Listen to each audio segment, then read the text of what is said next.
Hi BK, welcome back. I'm super excited to be starting a brand new series with y'all today called Take the Lead, which is basically about a month-long parade.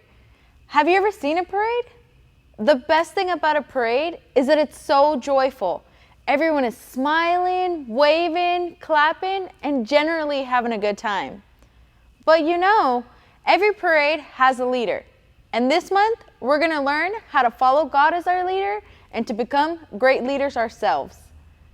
This month, we're gonna hear about epic leaders from the Bible and the God who has led them. Now, a leader is not a leader if no one follows them. But what exactly does a leader mean? In your opinion, what are some things that every leader either says, does, or has that makes them a great leader? Maybe someone who always volunteers to do something, or someone who is strong, or even brave. Either way, those are all great descriptions of a leader. But we're going to find out today that not all leaders have the same traits, and sometimes the greatest leaders are not who you expected. Today's Bible story is found in the book of Judges, chapter 4. Let's watch a quick video that talks about today's story. God's story, Deborah. So part of God's story is about a woman named Deborah. And it goes like this. God's special family was in some trouble. You see, Israel had started to turn away from God and stop following him.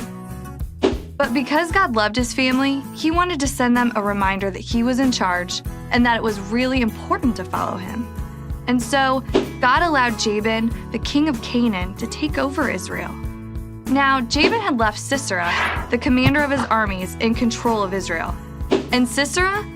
Well, he wasn't exactly the nicest guy. In fact, the Bible tells us that he had over 900 iron chariots, which meant he was really powerful, and he loved to bully the Israelites. The Israelites tried to resist, but they couldn't do it on their own. After 20 long years of trying to rescue themselves, Israel cried out to God and asked him to rescue them. Kids, it's always a good idea to ask for God's help. Even though God was king of his family, he chose people to lead them. They were called judges.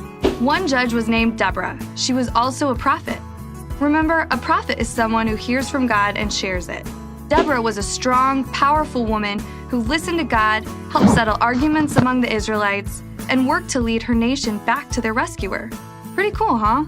And she had a message from God. He had heard the cries of the Israelites.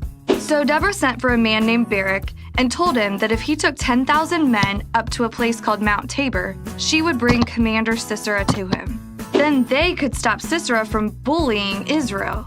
But Barak wasn't so sure. In fact, he was pretty worried. He said that he would only go if Deborah would come with him. Deborah told Barak not to worry because God was going to deliver Commander Sisera not through him, but through the hands of a woman. Barak obeyed and gathered his men at Mount Tabor. But when Sisera heard about this new army, he rushed out to battle them with all 900 chariots rumbling along the ground. Now, Deborah could have been scared, but she knew God was with her. She said, "Get ready. This is the day the Lord will give you victory over Sisera, for the Lord is marching ahead of you." So Barak and his men charged Sisera and his army. The soldiers went forward, and with God's help, defeated Sisera's chariots. Every one of his soldiers were killed, so Sisera went running for his life. He ran to a tent owned by a woman named Jael and asked her to hide him. She agreed and covered him with a blanket. He was pretty tired from all that running, so inside the tent, he fell asleep. When Barak arrived at the camp, Jael led him to Sisera's body. Just like Deborah had prophesied, Sisera had been delivered to Barak through the hands of a woman. With Sisera gone, God led his special family in battle after battle, until Jabin, king of all of Canaan, had to surrender before the little nation of Israel. After that, Deborah and Barak burst into song, praised God, and celebrated how God had saved his family.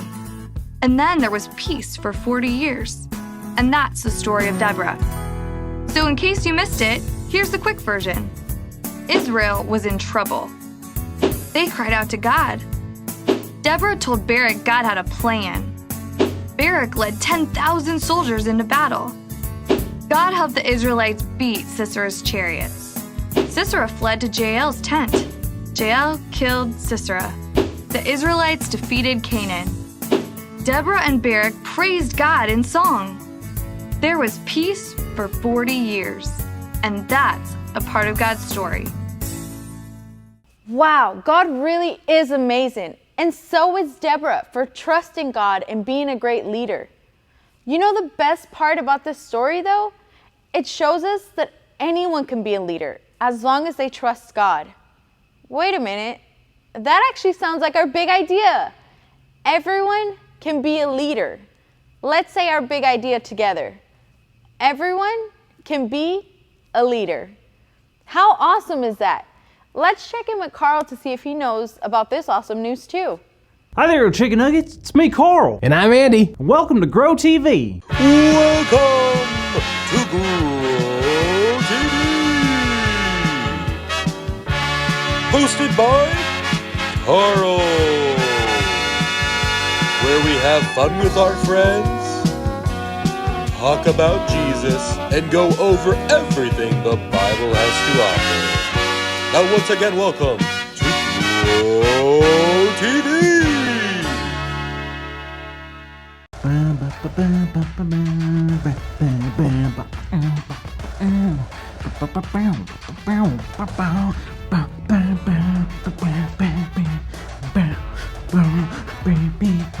That was fun.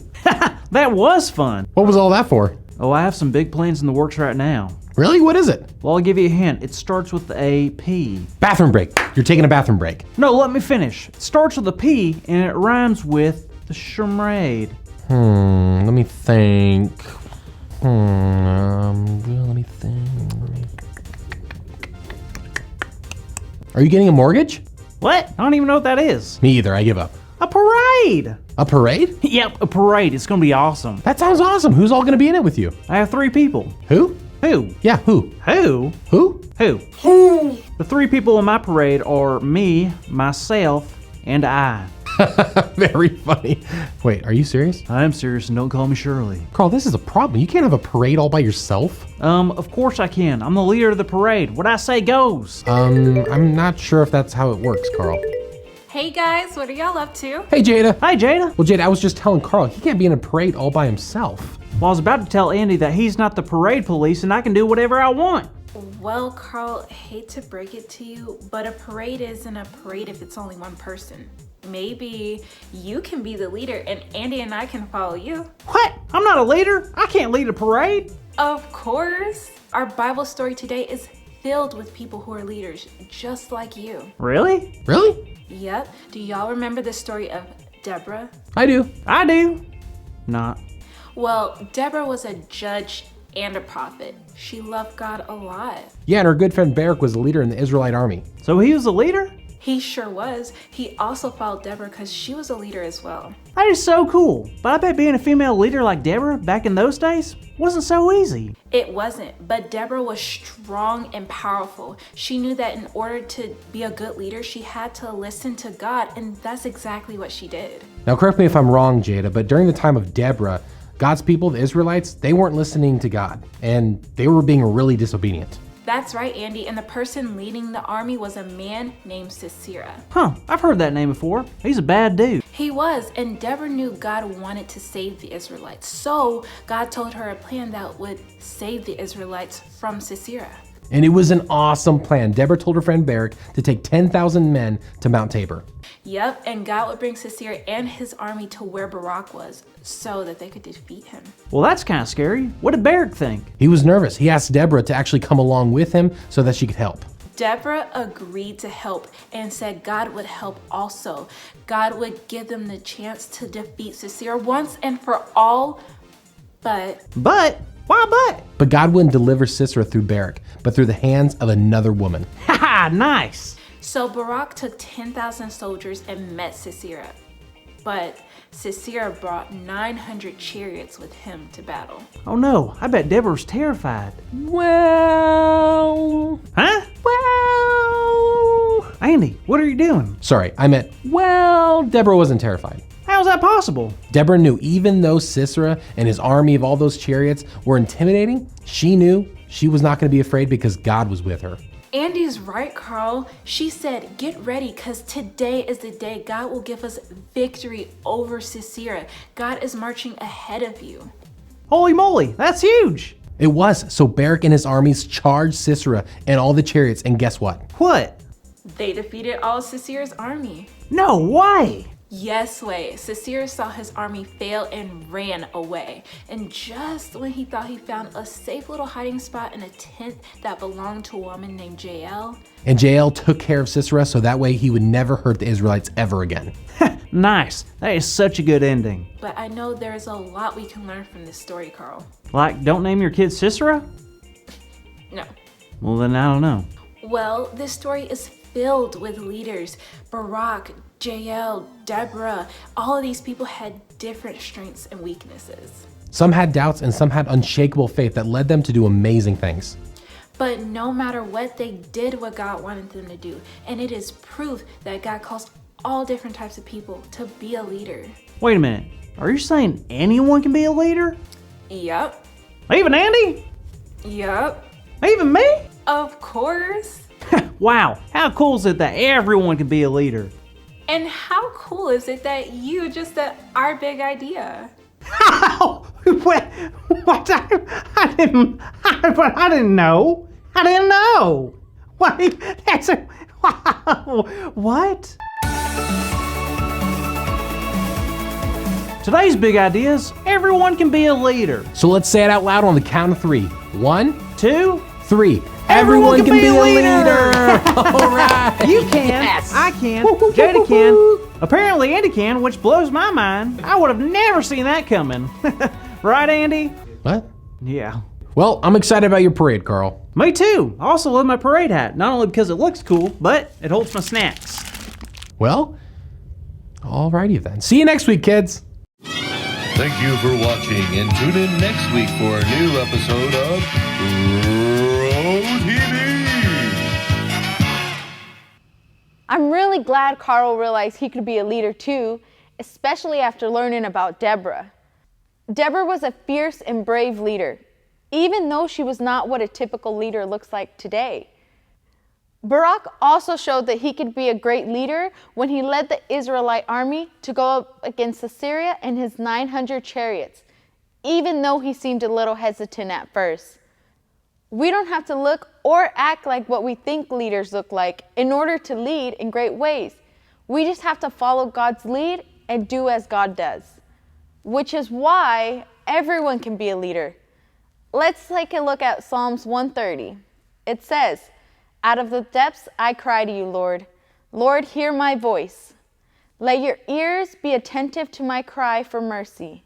If you, Lord, kept a record of sin, Lord, who could stand?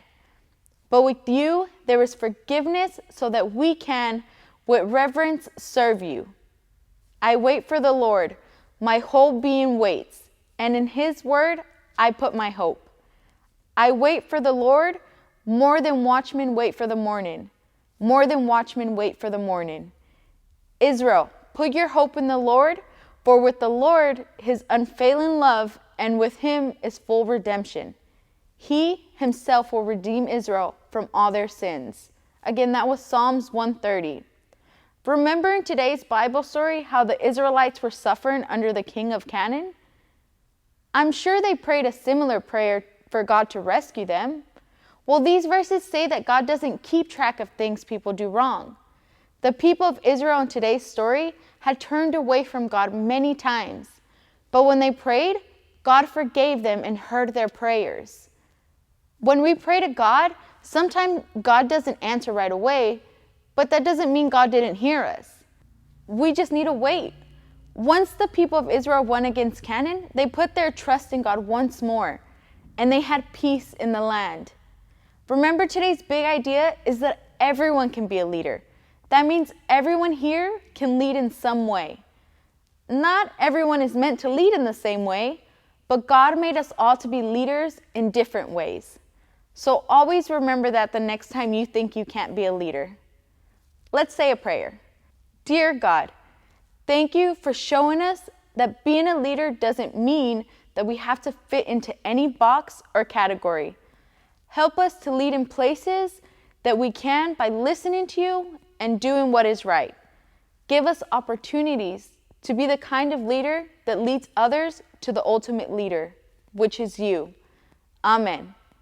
Before we say our final goodbyes, let's take a look at our new memory verse for this month. We can find it in Micah chapter 6, verse 8.